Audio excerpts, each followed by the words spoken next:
Hello everyone, excellence in education world पर आपका स्वागत है। अगर अभी तक आपने एक्सीलेंस इन एजुकेशन वर्ल्ड को सब्सक्राइब नहीं किया है तो प्लीज़ सब्सक्राइब कर लें और साथ ही बेल आइकन प्रेस कर दें जिससे आने वाली वीडियो की नोटिफिकेशन मिलती रहे। शिक्षा में आदर्शवाद। दर्शन की विभिन्न शाखाओं में पाश्चात्य जगत का सबसे प्राचीनतम दर्शन आदर्शवाद है। ईश्वर की सत्ता में विश्वास करने वाला यूनानी दार्शनिक प्लेटो इसका प्रतिपादक है। वह संपूर्ण ब्रह्मांड की बुनियाद में विचारों का अस्तित्व मानता है और कहता है कि संपूर्ण सृष्टि विचारों का प्रतिफल है। प्लेटो की यही धारणा आदर्शवाद के रूप में मानी जाती है। आदर्शवाद को अंग्रेजी में आइडियलिज्म कहते हैं। ये दो शब्द आइडियल और इज्म का संधि है। इसका क्रमशः अर्थ है आदर्श और वाद। इस प्रकार जो आदर्श प्रधान है उसे आदर्शवाद माना जाता है। जी.एस. रॉस के अनुसार आदर्शवाद के विषय में उन्होंने लिखा है, मन केवल मस्तिष्क और उसकी क्रिया मात्र ही नहीं है और न ही चेतन एक गौण उत्पादन है, बल्कि मन स्वयं आधारभूत रूप में एक वास्तविक वस्तु है।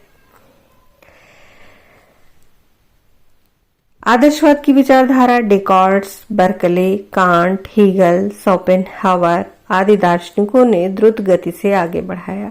आधुनिक युग के चिंतकों में पेस्टोलॉजी, फ्रोबेल, हर्बर्ट, मन तथा हॉर्न आदि दार्शनिकों ने शिक्षा जगत में इसे समाहित कर अपना योगदान दिया है। हॉर्न ने आदर्शवाद के विषय में कहा, आदर्शवाद का सार है ब्रह्मांड बुद्धि और इच्छा की अभिव्यक्ति। विश्व का स्थायी तत्व मानसिक है और भौतिक पदार्थों की बुद्धि द्वारा व्याख्या की जाती है।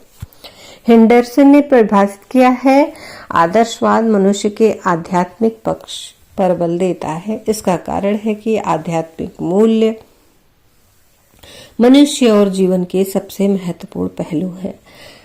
आदर्शवादियों का विश्वास है कि मनुष्य अपने सीमित मन को असीमित मन से प्राप्त करता है। उसकी मान्यता है कि मनुष्य और सृष्टि दोनों बुद्धि की अभिव्यक्ति है। वे कहते हैं कि इस भौतिक संसार की व्याख्या मन से की जा सकती है। आदर्शवाद के विषय में बहुत सारे दार्शनिकों का अलग अलग विचार है। आदर्शवाद के सिद्धांत इस प्रकार है, संसार की रचना विचारों से हुई है। विचार शाश्वत, अनादि और अपरिवर्तनशील है। विचार जगत से भौतिक जगत का निर्माण हुआ है। विचार आत्मा से संबंधित है। आत्मा एक आध्यात्मिक तत्व है। परमात्मा आत्मा का श्रेष्ठ रूप है। मानव विकास दोनों शक्तियों पर निर्भर है, भौतिक और आध्यात्मिक। मानव सृष्टि की सर्वश्रेष्ठ रचना है जिसके जीवन का अंतिम उद्देश्य मोक्ष प्राप्ति है। मोक्ष हेतु शाश्वत मूल्य सत्यम शिवम सुंदरम की प्राप्ति आवश्यक है। शाश्वत मूल्य हेतु व्यक्ति को नैतिक आचरण करना ही चाहिए। राज्य सर्वोत्तम सत्ता है, अर्थात सत्य विचार ही राज्य है। ये सिद्धांत प्रारंभ में आदर्शवाद के तत्व ज्ञान से प्रारंभ हुए हैं और अंतिम आचार तक पहुंचे हैं। किसी भी दर्शन का सिद्धांत उसके दो पक्षों पर आधारित होता है और होना भी चाहिए, भौतिक और आध्यात्मिक, क्योंकि उनके विचार की विशेषताएं जो सार्वभौमिक रूप लेती हैं वही दर्शन के रूप में जानी जाती हैं। आदर्शवाद और शिक्षा। दर्शन की श्रृंखला में वे बहुत सारे विचार दर्शन की कड़ी में जुड़ गए हैं जिन्हें जाना जाता है, किंतु वह दर्शन जो जन्म का अंतिम उद्देश्य मोक्ष को मानते हुए विचार सत्ता को स्वीकार करता है, वे अपनी सर्वाधिक स्वीकृति में पा लिया है। दर्शन की एक शाखा शिक्षा दर्शन में तो यही देखा जाता है कि शिक्षा के विभिन्न पक्ष दर्शन को किस प्रकार प्रभावित करते हैं। दर्शन आदर्शवाद का आदर्श आत्मा है। इस दर्शन के अनुसार शिक्षा के विभिन्न आयाम किस तरह से प्रभावित हैं। आदर्शवादी दार्शनिक परंपरा को सर्वोत्तम रचना मनुष्य को मानता है। इसीलिए शिक्षा का जो अर्थ, उद्देश्य या कार्य बताता है, उसमें अंतिम लक्ष्य निहित होता है। प्लेटो कहता है, शिक्षा शरीर और आत्मा की सभी पूर्णता जिसके लिए वे उपयुक्त होते हैं देने में पाई जाती है। इसी प्रकार हार्वर्ड का कथन है, शिक्षा वह प्रक्रिया है जिसके द्वारा सद्गुणों की प्राप्ति होती है। स्वामी विवेकानंद कहते हैं, मानव की अंतर्निहित पूर्णता को व्यक्त करना ही शिक्षा है। शंकराचार्य ने तो यहाँ तक कह दिया, सा विद्या या विमुक्त है। आदर्शवादियों के अनुसार व्यक्ति उस परम सत्य यानी परमात्मा का एक अंश है जो सर्वत्र है और मानव जीवन का अंतिम उद्देश्य मोक्ष प्राप्ति है। जीवन का यह अंतिम उद्देश्य कैसे प्राप्त हो, यह आदर्शवादियों के विभिन्न मतों पर आधारित है, किंतु यह सत्य है कि शरीर ही वह साधन है जिसके द्वारा उसे प्राप्त किया जा सकता है।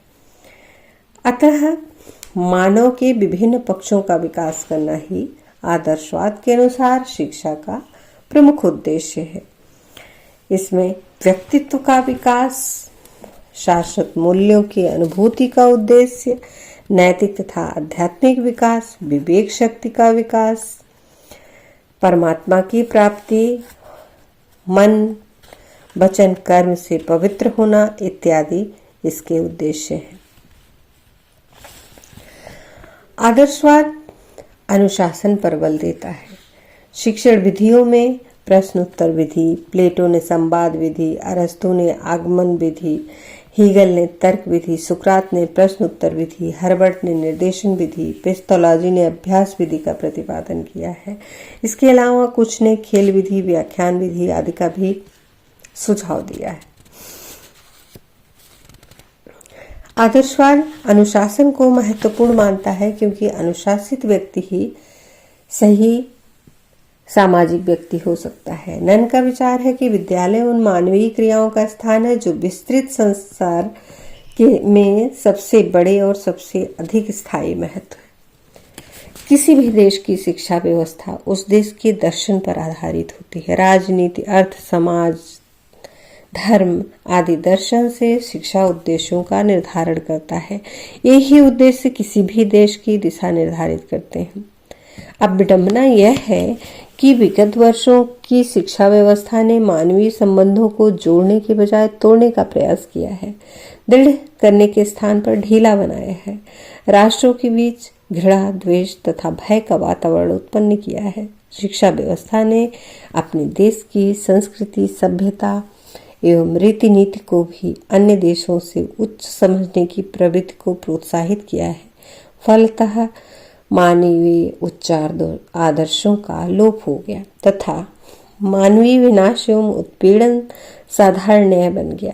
वर्तमान शिक्षा व्यवस्था का मुख्य उद्देश्य रह गया है भौतिक साधनों पर अधिकार। आज वर्ग संघर्ष एवं व्यक्ति संघर्ष ने अनैतिक आचरणों को जन्म दिया। परिणाम स्वरूप मनुष्य के आपसी व्यवहार में भी घृणा, भय, आशंका की ऊंची दीवार खड़ी हो गई और मनुष्य के चरित्र में नैतिकता तथा आध्यात्मिकता एक स्वप्न की वस्तु रह गई। इस स्थिति में आदर्शवाद शिक्षा व्यवस्था जहां मानव को मानव बनाने में सहायक होगी, वहीं वह उसके जीवन के लक्ष्यों के निर्धारण में सहायक होगी। आदर्शवाद आध्यात्मिक, नैतिक एवं धार्मिक शिक्षा पर पुरजोर समर्थन करता है। शिक्षा में शाश्वत मूल्यों, सत्यम, शिवम, सुंदरम को महत्व देता है। परिणामतः बालकों का चारित्रिक विकास होता है। आदर्शवादी शिक्षा बालकों के गुणों का सम्मान करती है। आदर्शवाद स्वानुशासन का प्रतिपादन करता है। यह शिक्षा व्यक्ति को लोक एवं परलोक दोनों के लिए तैयार करती है। आदर्शवाद शिक्षा उद्देश्य की प्राप्ति हेतु उपर्युक्त समसामयिक शिक्षण विधियों का प्रयोग करता है। जीवन के अंतिम लक्ष्य की प्राप्ति हेतु यह आध्यात्मिक विषयों पर जोर देता है। संयम, धैर्य, ज्ञान, न्याय इस दर्शन का आधार है जिसके द्वारा नैतिकता की भावना जागृत होती है। आदर्शवाद के कुछ दोष भी हैं। आदर्शवाद शिक्षा में व्यक्तिगत भिन्नता को ध्यान में नहीं रखा गया। इसके अनुसार शिक्षा का केंद्र बिंदु शिक्षक है। केवल आध्यात्मिक मूल्यों को प्राप्त कर लेने मात्र से व्यक्ति का जीवन संभव नहीं। आज के भौतिकवादी युग में विज्ञान और तकनीकी का महत्व इस दर्शन के आधार पर नहीं है। वीडियो को लाइक करें, ज्यादा से ज्यादा शेयर करें और अपने बहुमूल्य सुझाव कमेंट बॉक्स में अवश्य दें।